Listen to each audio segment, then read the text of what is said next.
Alright, welcome to the Ironwood Gym. Today I'm going to be going over band setups.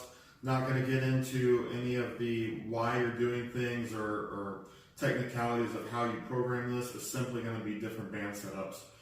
If you're an experienced lifter or you've used bands a lot, some of this is just going to be fairly basic, just setting up how to set up bands the normal way. But watch the whole thing. There's going to be a few nuggets tossed in there that you could possibly get something out of. So starting off, we're going to go over the squat, the bench, deadlift, and then I've incorporated some other videos I did a few years back, several years ago, actually, about the clean. So starting off, we're going to go over the squat. When you set up for the squat, this is just a normal band setup. The band's hooked up from the bottom. You're going to take the band. Let me step back just a second. So if you see down here, I've got two 2x4s. I've got a 2x4 on the inside, and I've got a 2x4 on the bottom of the rack. Okay. The reason that I have those 2x4s there is because just the rack alone does not create enough tension. When I'm squatting down, in the bottom of my squat, the bands were actually loose. Some people use a 4x4. I like this 2x4 combination on the bottom and the top therefore I can utilize underneath the rack for my feet, or have the plates come on the outside of the rack, whatever the case may be. But you do want to make sure you have enough band tension to create, or have enough thickness there to create band tension when you're squatting, when you're at the bottom of your squat. You don't want the bands to go slack and then you slam into them on the way up. You want band tension throughout the range of motion. The next thing is, some racks will have band pegs. That's great if you have them, but I would say most people probably don't have band pegs. I don't have band pegs on this rack, so I'm going to be going over, it's almost the same, but I'm going to be going over setting up without the band pegs. Band pegs do have the advantage of making sure the band's in the same spot every time, but you can do that with the good old eye test with these. So when you're setting up the bands, you're going to run the band under the rack. Okay? Make sure the band is straight, not twisted up. And then when you pull it up, you're going to pull the outside band. You're going to pull that somewhat tight. You're going to pull the outside band up to the bar. Okay, now if you'll notice down here, I have some space in here. I leave that alone until I have both bands set up. Once I have both bands set up, I know they're even, they're evenly spaced, and I take the bar out of the rack. If one side feels tighter than the other, I will take the tighter side and I'll slide that band down. That'll loosen up the band a little bit, and it'll allow me to make sure that I have even tension on both sides of the bar. Okay, next I'm going to go over the reverse band setup also for the squat. Alright, the reverse band, set up for the reverse band squat. Okay, basically it's going to be the same thing, but we're going to attach the band to the top of the rack. Okay, so as I set up here, I'm a big fan of not utilizing a ton of band tension on the reverse bands. There are reasons to use more band tension, but I like to use small amounts of band tension. But I'm going to run it over the top. And again, I'm pulling down the outside strand. And make sure that band's good and set at the top. Pull down the outside strand. Run it outside the collar of the bar. Okay, that way when you load your plates, they're going to be loaded on the outside of the bands, and the band will stay right in that groove. Okay. Alright, now I'm going to show a way to get the band hooked up when you're using a lot of band tension. If you have a monolift, this becomes very easy. Most people don't have access to a monolift. If you do, great. Then lower the bar down, simply pull the band up to the lower bar height, and then jack it back up. It's not that big of a problem. But if you're lifting a regular rack and you're wanting to use a lot of band tension, then it becomes a little bit trickier. So here's a way that works. Probably the easiest way to get that band up there versus trying to do an upright row and pull a lot of band tension all the way up to the bar. So run the band under just like you would for a regular squat. Okay, get that band set first. Now, instead of lifting the band to the bar, I'm going to take the bar down to the band. Okay, so I'm going to take the bar down, run the band around the bar, and it'll sit in that other J hook. Okay, it's not going to just slide right off. The bar will sit in that J hook. Just make sure you're holding on to this side really well, and then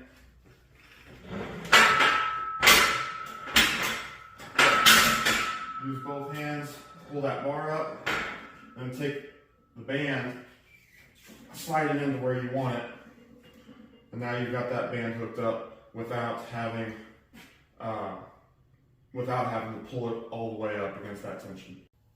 All right, bench press. When you set up for the bench, it is not the same as the squat. Okay, I've seen question after question on this. When you set up for the bench press, you're going to use both ends of the band on the bar. Okay, you're going to run the band, and this is called doubling. So you're going to run the band under the rack. You're going to put both the ends together, and now you're going to run that up over the bar. So the band is actually doubled instead of just a single strand. All right, with bench press, I like to use two different setups for my reverse band bench. Okay, one, the first way is I'm going to attach the bands all the way to the top. This is similar to the squat. I'm going to attach the band up high. I'm going to run it over, and I'm going to pull the outside band. The band's on the outside of the rack. I'm going to pull that down and around the bar on the outside of the collar. Okay. All right, this setup for the bench is a little bit different. This is still reverse band, but it's reverse band with full release. And this is a technique that I really like to use, especially getting me ready to, if I'm trying to peak my bench or getting closer to testing my lifts. And so the difference is that when I set this up, the bar is going to come completely out of the bands at the top of the range of motion. Okay, so you're only getting assistance in the bottom.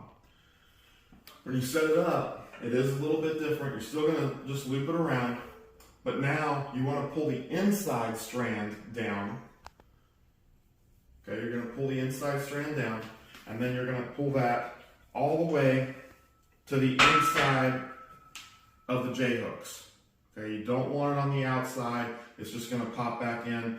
Even on the inside, there is a tendency sometimes for the bands to pop in when you're trying to rack the weight, but it'll stay better there than it will if you have it the other way. But make sure you're running the inside strand down, and then you load your weights just like you normally would.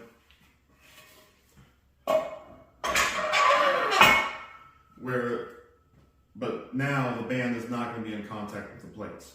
Okay, so to give you an example of what this would look like, I'm going to step in here. I'm just going to do a couple reps, and you'll see that as I press the weight, when I take the bar out of the rack, there is no tension on the bar. There is no assistance coming from the bands. As I lower the weight, as I lower the bar, the bands will catch on the bar. They'll provide assistance part of the way down. They'll provide assistance part of the way up, and then they will come off the bar, and I will be locking out the full amount of weight at the top of the rep.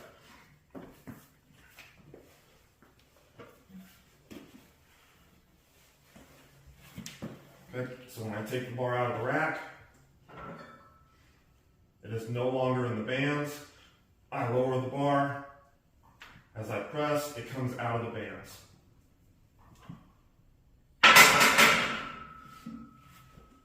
And just like I said, the bands do have a tendency to swing in, and that's okay. You just move them after the rep. It's not going to hurt anything. As long as you don't slam the weight down too hard, they'll be just fine. That is a good way to assist your bench.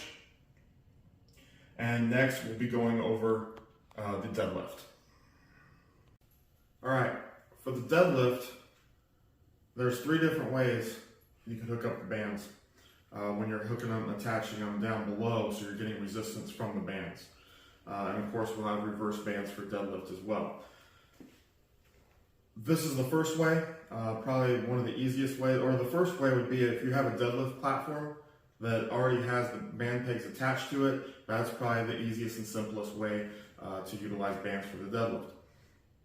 Most people don't have that, so here's another very cost-effective way. These short bands run, I haven't looked at prices in a long time, but I think they run probably $5 or $8 a piece. So for about $15, $10 to $15, I can deadlift with bands. All right. For these short bands, you just run them around the bar before you put the plates on. Okay, then once you put the plates on, you can set the bar on the floor and you'll be ready to go. All you're going to do is walk up to the bar, okay? Make sure you get your feet set where you want them, and that can be sometimes a little bit of an issue, especially if you pull sumo, but you can still do it. It's not that big of an issue. You just kind of have to figure it out. Make sure you line up the way that you want to line up. If the bands are in the wrong spot, you just move them a little bit. From there, I am ready to go. The band should be sitting about in the arch of my foot. Okay, you don't want it out near your toes. The heel's probably too far back, but in the arch of your foot is a good place for that band to be, and it'll stay anchored down very well. From there, take your grip on the bar. Make sure you're tight before you go, because the bands are going to slam down on you pretty hard as you start to lift. Make sure you're set. Drive through the bands. Okay. All right, deadlift again. This is the second method, or actually the third method of setting up bands for the deadlift. The first being using the deadlift platform. The second method being utilizing the short bands. This is a method that I used before short bands were around. I think I got it from Rich Winter out of Arizona State University. And for this, you're going to load, this works a lot better with bumper plates than with metal plates. I wouldn't probably advise using it with metal plates, although you probably can. But if you have bumper plates, it works very well. As long as you have good, strong bumper plates, when you get down to the 10 kilo plates or cheap plates, probably don't work very well. But the 20 kilos, if you have those on the bar, it works great. This method, you're going to take one band. Okay, leave the bar up in the rack, take one band, run it around the bar, okay, twist it so it's straight. Now I'm going to pull that all the way around to the other end, and I'm going to pull it around the bar, and I'm going to tighten these up just a little bit.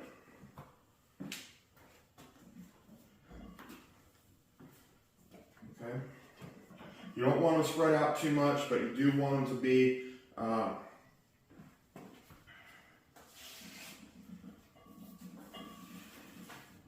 a little bit twisted there. Again, you don't want them to spread out too wide, because you are going to be standing on these. They also provide a groove for the plates to sit in. But you don't want them too narrow either, because if you have them too narrow, it won't provide a groove for the plate to sit in. Once I have the bands pulled on there, then I will move it down to the floor, and that's where I'll deadlift from. Alright, so now I've moved the bar down to the floor. Okay, the band is ran from one end of the bar, under the plates, to the other end of the bar, outside of that first plate.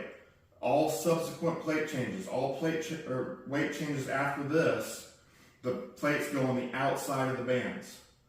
Okay.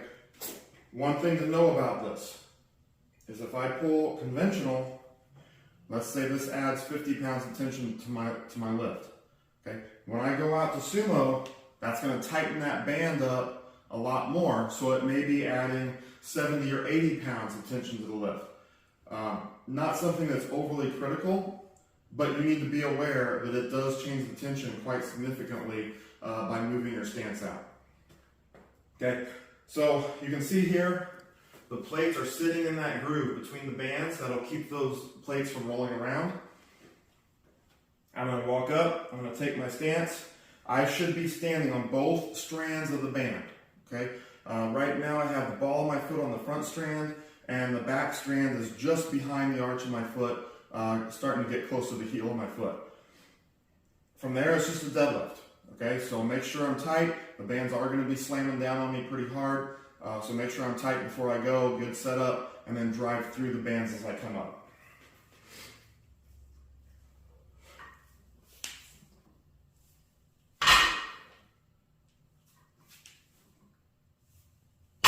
One thing to notice, if you didn't see it there, on both reps, when I came down, the band actually sat on that front part of the band, and then it rolled back into my shins.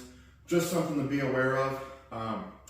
For the most part, it's not that big of an issue. If you set up right, you should be okay with it. All right, reverse bands for the deadlift. I've already got it set up. I use the safety pins just like I had on that full release reverse band bench. You could hook it to the top of the rack as well. It's kind of your preference on that and how much tension you want to take off the bar. But the same setup, when I bring it down, just like the squat, I want it ran on the outside of this collar. Okay, I don't want it on the inside part of the bar. I want it to be between the plates and the collar.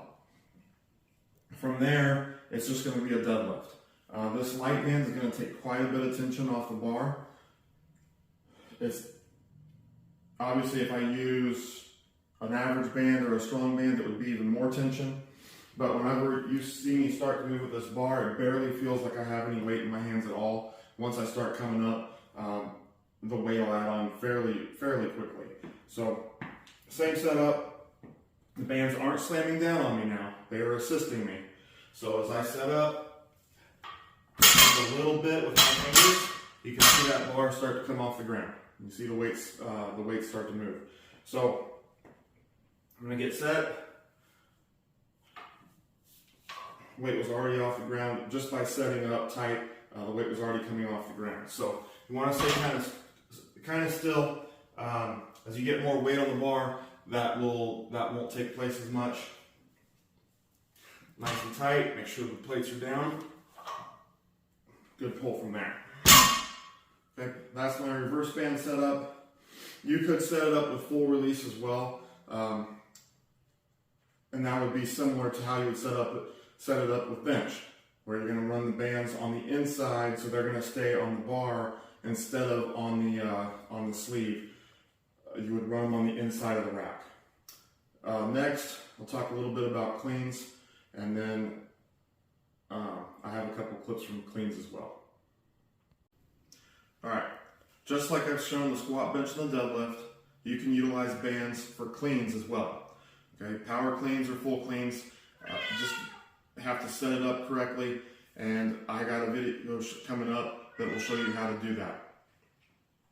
For one thing with cleans, it's not necessarily the best for if you're trying to use that with athletes. There's some things that can go wrong, but if you're really trying to push your clean numbers up, if you're a weightlifter, maybe a CrossFit athlete, or you just like to do cleans, bands definitely have their place in training.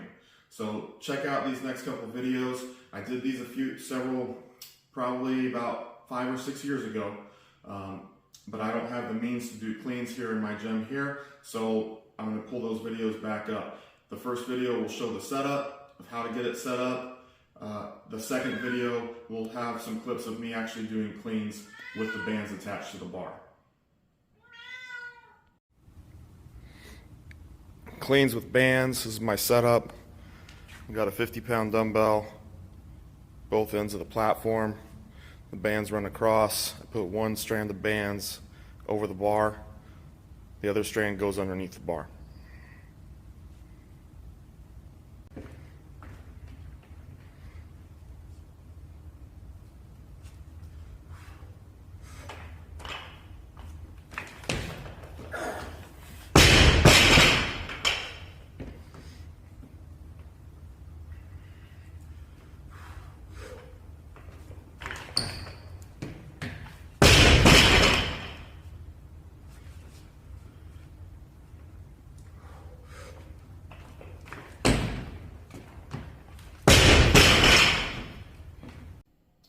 All right, that concludes how to set up bands for the squat, bench, and deadlift. Hopefully you got something out of this you can take away for your own training, working with the athletes that you have or the lifters that you work with. For more information on bands and chains, I do have a video that's already out on accommodating resistance. Check that out. Has a lot of the hows, the whys, the what it is and why you use them. So that's an excellent video, informative video.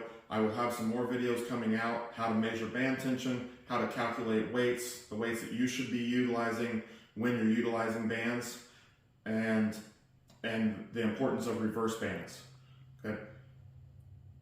If you like what you're seeing on these videos, please like the video, share it with your friends, share it with other coaches, let them know that these videos are out there. Hopefully soon I'll be getting some of these put into a podcast and you'll be able to check it out that way as well.